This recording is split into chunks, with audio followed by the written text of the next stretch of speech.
उपदेशक में ऐसा लिखा है 3 अध्याय में कि हर एक बात का एक अवसर है और प्रत्येक काम का जो आकाश के नीचे होता है एक समय है। अभी ध्यान से समझना, विशेषकर जो भाई लोग हैं वो ध्यान से समझे, बहनें भी सुने। हर एक बात का एक अवसर और प्रत्येक काम का जो आकाश के नीचे होता है एक समय है। हर एक काम का एक समय सुलेमान ने बताया है। आज जब आप ये बात सुन रहे हैं, मैं बहुत थोड़े समय में क्लोज कर दूंगा, ऑफ कर दूंगा अपने मैसेज को, पर आपको ये समझना है कि मैं कहना क्या चाह रहा हूं। क्योंकि समस्या ये नहीं है हमारे काम नहीं बन रहे हैं, समस्या ये भी नहीं है कि हम गरीब हैं, समस्या ये भी नहीं है कि हम पे कर्जा है। अभी ध्यान से समझना, ये समस्याएं नहीं है। कई बार जो समस्या हमें समस्या दिखती है, असल में वो समस्या होती ही नहीं। आपको लगता हो ये मेरा कर्जा मेरी समस्या है, हो सकता है आपको ऐसा लगता हो ये बीमारी मेरी समस्या है।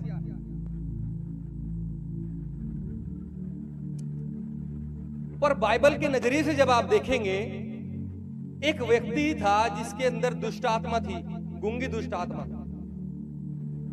लोग नहीं पहचान रहे थे वो व्यक्ति गूंगा था, वो व्यक्ति बोल नहीं सकता था।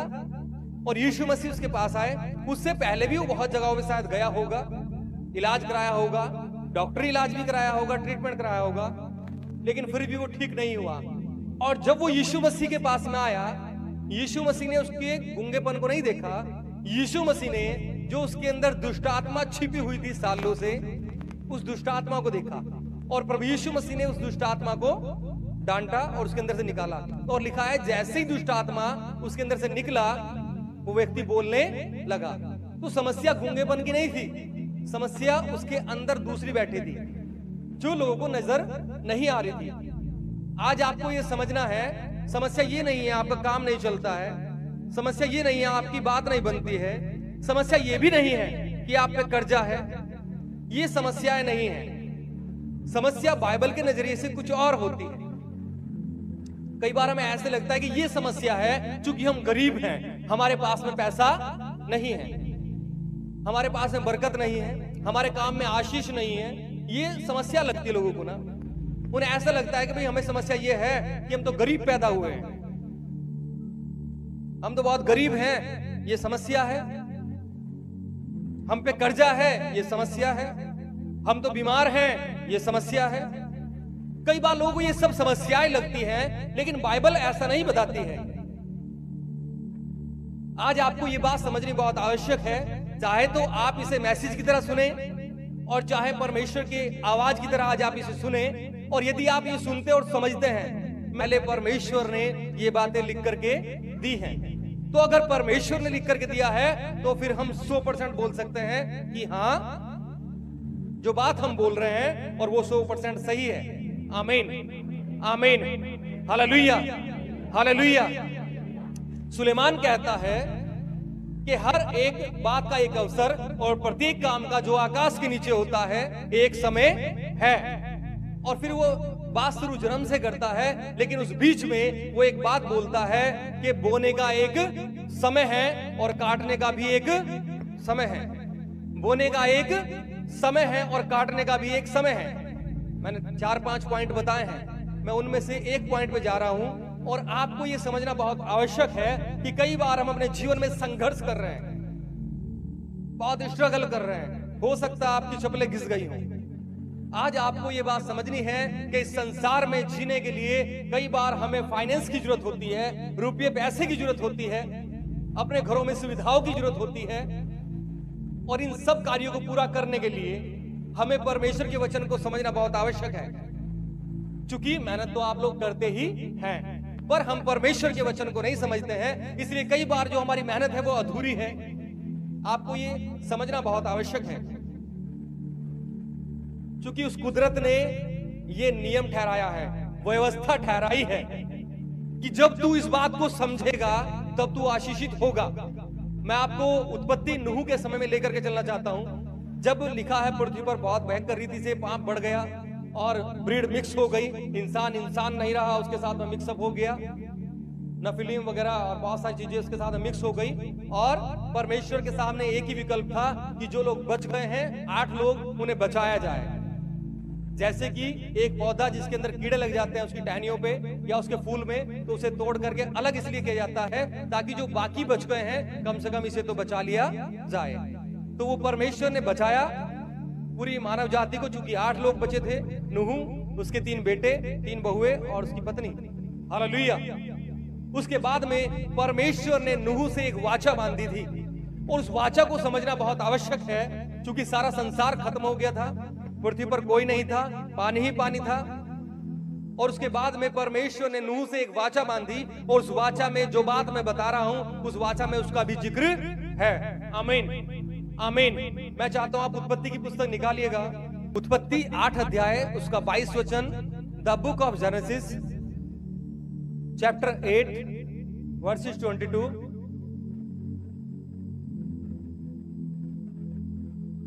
निकाला सब लोगों ने? आज का वचन आपको बहुत ध्यान से अपने मन में बैठा लेना है। चाहे तो आपको आयतें याद हो ना हो, पर यह बात आपको समझ आए। ये तब की बात है जब नूह उस जल परले से, उस बड़े जहाज से बाहर आया। तब नूह ने होम बलियां चढ़ाई, परमेश्वर को धन्यवाद दिया, और तब परमेश्वर ने नूह के साथ में वाचा बांधी। और ये तब की बात है, 22 में लिखा है, अब से जब तक पृथ्वी बनी रहेगी, ध्यान से सुनिएगा, अब से जब तक पृथ्वी बनी रहेगी तब तक बोने और काटने का समय, ठंड और तपन, धूपकाल और शीतकाल, दिन और रात निरंतर होते चले जाएंगे। आमीन। यहां पे लिखा है अब से, दोबारा पढ़, से जब तक पृथ्वी बनी रहेगी तब तक बोने और काटने के समय, ठंड और तपन, धूपकाल, शीतकाल, दिन और रात निरंतर होते चले जाएं। हालेलुया। यहाँ पे परमेश्वर ने नूह से बहुत सारी बातें बोली थी, पर उसमें से कुछ पर आपका ध्यान केंद्रित करना चाहता हूं कि यहाँ पर परमेश्वर ने कहा कि अब से जब तक पृथ्वी बनी रहेगी बोने और काटने का सिलसिला चलता रहेगा। आमीन। बोने और काटने का सिलसिला चलता रहेगा। इसी बात को प्रभु यीशु मसीह ने भी नए नियम में कई बार दोहराया है। चाहे बोने वाले के बीज का दृष्टांत हो और बोना हो, चाहे प्रभु यीशु मसीह ने तोड़ों का दृष्टांत दिया हो, वो सब इसी से रिलेट करता है। हालेलुया। यहां पर बताया गया है कि परमेश्वर बताता है कि अब से जब तक पृथ्वी बनी रहेगी बोने और काटने का सिद्धांत बना रहेगा। बोने और काटने का सिद्धांत बना रहेगा। एक वचन और पढ़िए, यशायाह 55 अध्याय इसका 10 और 11। मिला सब लोगों को? जी, मैं पढ़ता हूं आपके लिए। यहां पर लिखा है, जिस प्रकार से वर्षा और हिम आकाश से गिरते हैं और वहां यूं ही लौट नहीं जाते, वरन भूमि पर पड़कर उपज उपजाते हैं, जिससे बोने वाले को बीज और खाने वाले को रोटी मिलती है। बस इतना ही पढ़ें, जिससे बोने वाले को बीज और खाने वाले को रोटी मिलती है। अब हमें यह समझना बहुत आवश्यक है, जब परमेश्वर यहां पर बीज और रोटी की बात करता है, तो आज हमें इस बात को समझ लेना बहुत आवश्यक है कि बीज और रोटी में अंतर होता है। बीज और रोटी में अंतर होता है। कई बार मैंने देखा है, हम कई बार उस बीज को ही खा जाते हैं जो बीज हमें बोने के लिए दिया जाता है। आज बहुत लोग हैं जो अपना बीज ही खा जाते हैं। हो सकता है वो बीज उस समय की आवश्यकता को आपकी पूरा कर दे, लेकिन आप ये याद रखिएगा, यदि आप अपना बीज खा गए तो फिर आने वाले समय में आप पक्का अकाल की तरफ जाएंगे। क्यों? क्योंकि जब आपके पास जो बीज था उस बीज को हम खा जाते हैं, उस बीज को हम खा जाते हैं। इसलिए नए नियम में लिखा है कि जो कुछ तुम बोते हो वो कुछ तुम काटते हो। हालेलुया। विशेषकर मैं आपको आज फाइनेंस के विषय में बताने की कोशिश कर रहा हूं। मैं आज आपको फाइनेंस के विषय में बताने की कोशिश कर रहा हूं कि कई बार क्यों हम स्ट्रगल करते हैं फाइनेंशियली रूप में, क्यों हम आर्थिक रूप से संघर्ष करते हैं। अपनी लाइफ में हम कमाते हैं, हाथ में पैसा नहीं रुकता है। जैसा कि मैंने बताया, समस्या कर्जा नहीं है, समस्या ये नहीं है कि मेरा काम नहीं चल रहा है, समस्या ये नहीं है कि पैसे में बरकत नहीं होती है। समस्या ये है कि जब परमेश्वर ने आपको बीज दिया था तब उस बीज को आप खा गए थे। जब परमेश्वर ने आपको बीज दिया था उस बीज को आप खा गए थे। यदि आप उस बीज को बो देते तो ऐसा लिखा है कि ऐसा हो नहीं सकता कि आकाश और पृथ्वी टल जाएंगे परंतु मेरी बात नहीं टलेगी। उसने कहा कि जो बीज मैंने तुझे दिया, यदि तू उस बीज को बो देता तो बीज एक बड़ा पेड़ बनता और उसमें बहुत से फल आते और उन फलों को तू खाता और उसमें से कुछ बीज निकालता और फिर से बो देता। इसलिए परमेश्वर ने नूह के समय में यह सिद्धांत दिया था कि अब से जब तक पृथ्वी बनी रहेगी, बोने और काटने का जो सिलसिला है वो यूं ही निरंतर चलता रहेगा। आमीन, आमीन। गलातियों में भी पौलुस इसी बात के लिए बोलता है कि यदि हम अपने बीज को, गलातियों 6 अध्याय में, कि यदि हम अपने बीज को सही समय पे बोते, यदि हम ढीले ना होते तो हम वो कटनी काटते जो परमेश्वर ने हमारे लिए रखी है। आमीन, आमीन। जो मैं आपको बताना चाहता हूं, आज बहुत सारे भाई लोग संघर्ष करते हैं फाइनेंस में। आज बहुत सारे लोग आर्थिक रूप से परेशान होते हैं। क्यों? क्योंकि परमेश्वर ने, चाहे तो आप मसीह हो और चाहे नहीं भी हो, तो भी एक सिद्धांत दिया है अपने वचन में कि जब परमेश्वर तुम्हें कुछ देता है उसमें से कुछ बीज के लिए होता है और हम उस बीज को ना बो करके उस सबको खा जाते हैं। उदाहरण के लिए आपके पास में बीज है, उस बीज को आप खा जाओ, क्या सोचते हैं फिर पेड़ बनेगा? आज परमेश्वर जब हमें आशीषित करता है, विशेषकर वो फाइनेंस में आशीषित करता है, आर्थिक रूप से हमें पैसों में, हमारी कमाई में, हमारी जॉब में, हमारे बिजनेस में आशीषित करता है, तब हम कई बार परमेश्वर को भूल जाते हैं। हम भूल ही जाते हैं कि ये सब का सब रोटी नहीं है, इसमें कुछ बीज भी है जो हमें बोना आवश्यक है। आप एक ही बार सब कुछ खा जाओगे, हो सकता है उस समय आपको अच्छा लगे, क्योंकि आपका पेट भरेगा, आपको ऐसा लगेगा कि मेरा तो कुछ भी वेस्ट नहीं हुआ, लेकिन आने वाले समय में आप पक्का संघर्ष करोगे। क्यों? क्योंकि आपने उस बीज को नहीं बोया। समस्या ये नहीं है कि आप गरीब हैं, समस्या ये है कि आपको आपका बीज दिया गया पर आपने उस बीज को बोया नहीं, उस बीज को खा गए। उस बीज को क्या कर दिया? खा गए। जब हम अपना बीज खा जाते हैं तो बताइए कहां से फल लगेगा? कहां से फल लगेगा? यीशु मसीह ने यूहन्ना 4 अध्याय में बोला था कि तुम कहते हो कटनी में अभी भी 4 महीने बाकी है, तुम कहते हो कटनी में अभी भी 4 महीने बाकी है।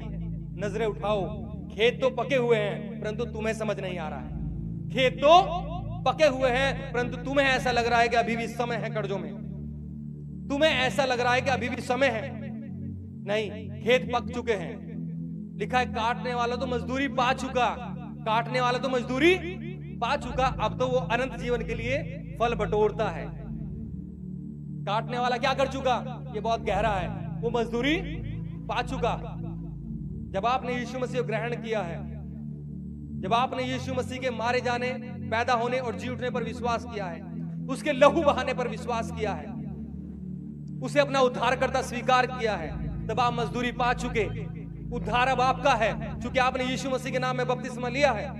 उद्धार अब आपका है। परंतु उसके बाद क्या है? उसके बाद ये लोग फल बटोर रहे हैं। जिन लोगों को आप देखते हो विजिटों पे, जिन लोगों को आप देखते हो संघर्ष करते हुए, जिन लोगों को आप देखते हो परिश्रम करते हुए, मजदूरी तो वो पहले ही पा चुके, लेकिन अब तो फल बटोर रहे हैं अनंत जीवन के लिए। आमीन। ये बहुत गहरा है, इसे समझना बहुत आवश्यक है। हालेलुया। पर मैं आपका ध्यान वहीं केंद्रित करना चाहता हूं। परमेश्वर ने कहा कि अब से जब तक पृथ्वी बनी रहेगी, बोने और काटने का सिलसिला चलता रहेगा, चाहे आप कोई भी क्यों ना हो, कोई भी क्यों ना हो। लेकिन मैं आपको सच बताता हूं, ये नियम परमेश्वर का पूरी दुनिया के लिए है। चाहे हिंदू हो, मुस्लिम हो, सिख हो, ईसाई हो, इससे मतलब नहीं है। परमेश्वर ने अगर अपने विधान में लिखा है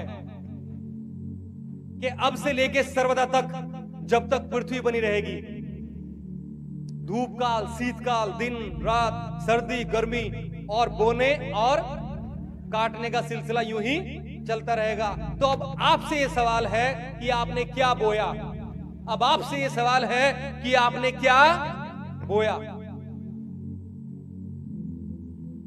आपने क्या बोया। क्योंकि आपका बीज जो है वो फल लेकर के आता है। Hallelujah, hallelujah.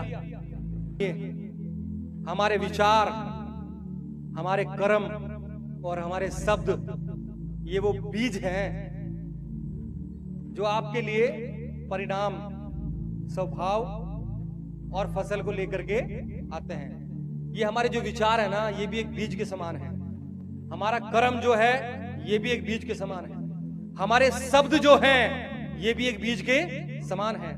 ये एक अदृश्य बीज है जो दिखाई तो नहीं देता है, पर जब आप इस बीज को बोते हो ना, ये 100% फसल तो उगा करके लाता है।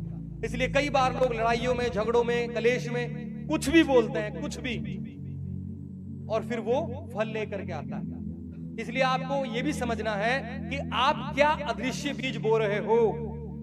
जब हम ये अदृश्य बीज बोते हैं तब वो भी फलता है। ध्यान रखना, हमारे विचार, हमारे कर्म, हमारे शब्द, ये शब्द क्या है? ये बीज है। ये क्या है? बीज है। यही डिसाइड करता है कि आपका परिणाम क्या होगा। आपका परिणाम क्या होगा। यदि आप ये कहते हैं कि मैं दीर्घायु जीऊंगा, तो फिर आप दीर्घायु जिएंगे। यदि आप कहते हैं कि बस मैं तो और 5-10 साल का हूं, तो बस फिर आप इतने ही हैं। आपके शब्द जो हैं वो बीज का काम करते हैं और ये फसल जरूर लेकर के आते हैं। ये एक अदृश्य बीज है जो आपको नहीं दिखाई दे रहा है। इसलिए परमेश्वर ने कहा कि अब से जब तक पृथ्वी बनी रहेगी, बोने और काटने का सिलसिला यूं ही चलता रहेगा। तो आप क्या बो रहे हैं, ये बहुत जरूरी है। तो आप क्या बो रहे हैं अपने विचारों में। कई बार लोग विचारों में भी गड़बड़ रखते हैं, लोगों से नफरत रखते हैं, जलन रखते हैं, चिड़न रखते हैं, विचारों में भी। तो ये आपके बीज है विचार ना। जब ये आपका बीज ऐसा है तो ये कैसी फसल लेकर के आएगा, आप सोचिएगा। क्योंकि लिखा है मनुष्य जो कुछ बोता है वो काटेगा। आमीन, आमीन। इसलिए आज आपको समझना है कि आप कौन सा बीज बो रहे हैं। अपनी चंगाई के लिए आप क्या बीज बो रहे हैं। आप क्या घोषणाएं कर रहे हैं। नहीं, मेरा कुछ नहीं होने का, मैं तो इतने साल से ही बीमार हूं। आपके घर पे कोई आकर के बैठता है, आप मुंह से निकालना शुरू करते हैं। क्या निकाल रहे हैं? क्या अच्छा निकाल रहे हैं कि नहीं प्रभु मुझे चंगा कर देगा, या मैं चंगा हो चुकी, या मैं चंगा हो चुका, या आपने रोना शुरू कर दिया ना, अभी भी यहां दर्द है, अभी भी यहां दर्द है, ठीक नहीं हूं। आप क्या बो रहे हैं? जो आप बो रहे हैं वो फसल लेकर के आएगा। परमेश्वर ने ये विधान दिया है, यही विधि का विधान है। जो बोता है वो काटता है। अगर बोने वाला बीज ना बोए तो वो काट नहीं सकता है। आज परमेश्वर आपसे बोलता है कि आप क्या बो रहे हैं। आप क्या बो रहे हैं? आपने क्या बोया? यदि आपने अपना फाइनेंस बोया, परमेश्वर ने लिखा है कि जो मैंने तुझे दिया। अभी हम याकूब की बात कर रहे थे ना, अभी आप थोड़ा सा और पीछे जाएंगे ना, जिस समय याकूब